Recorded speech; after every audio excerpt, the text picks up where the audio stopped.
News coming in from China. The death of a 32-year-old programmer in China who collapsed while working from home on a weekend has triggered widespread public outrage and renewed debate over excessive working hours in the country's tech industry. And according to reports, the man identified as Gao Guanghui fell unconscious at his house in Guangzhou on November 29, 2025, while handling work tasks despite being rushed to the hospital.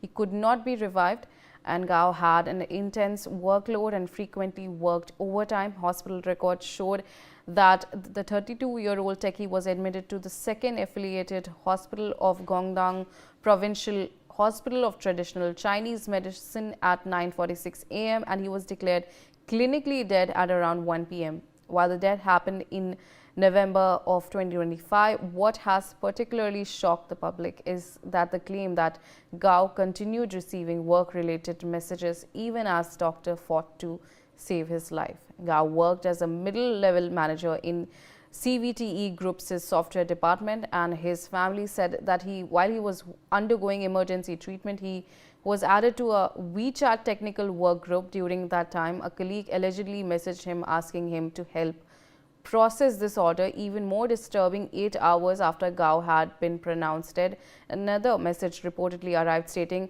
"There's an urgent task early Monday morning. The goods field inspection today, so this needs to be changed."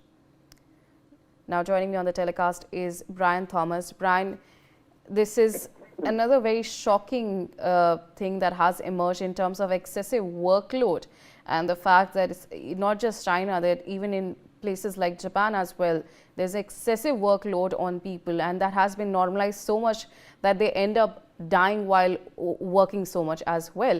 And this incident highlights that even while he was being treated, even after he was pronounced dead, he was still getting texts regarding his work.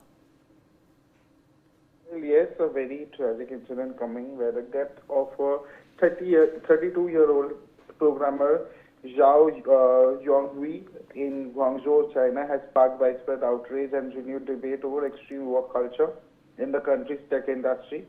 Gao collapsed at home. That happened on November 29th while working remotely, and he was rushed to the hospital but was declared dead around 1 p.m.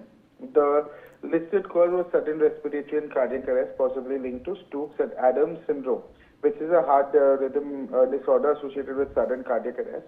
What intensified public anger were reports that Gao continued to work and receive work messages while doctors were trying to save him.